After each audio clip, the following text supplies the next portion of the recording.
présentement ici devant le Berry-UQAM au parc Émilie-Gamelin, où il y a à peu près 300 étudiants qui se sont réunis pour le 22e manif nocturne qu'on fait en cours depuis le 26 avril.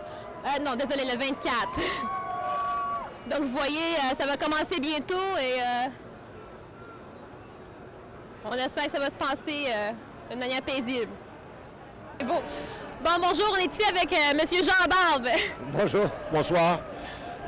On est au 22e manifestation de nuit. Est-ce que vous pensez que ça va bien se passer ce soir? Bien, ça devrait bien se passer ce soir, en autant que la répression telle qu'annoncée par le gouvernement Charest ne se développe pas un peu plus.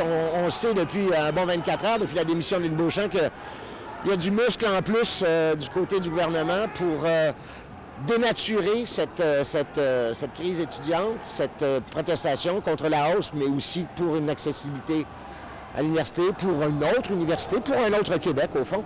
Alors, je sais pas trop c'est quoi la consigne. Je sais que les policiers sont sur les dents. Eux aussi sont complètement catastrophés de la situation qui pourrit depuis maintenant 14 semaines.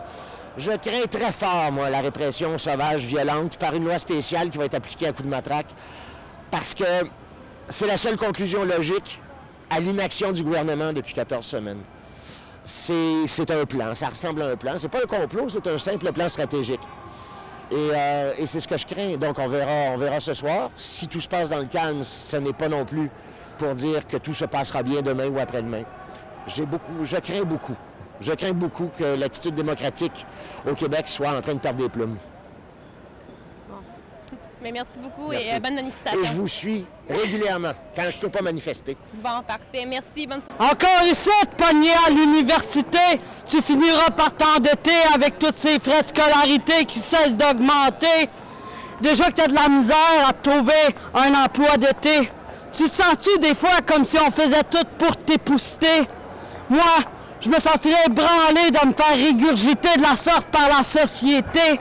J'aurais bien beau me servir de mon agilité afin de ne pas être traité comme un insurgé ou consommé comme un produit dérivé.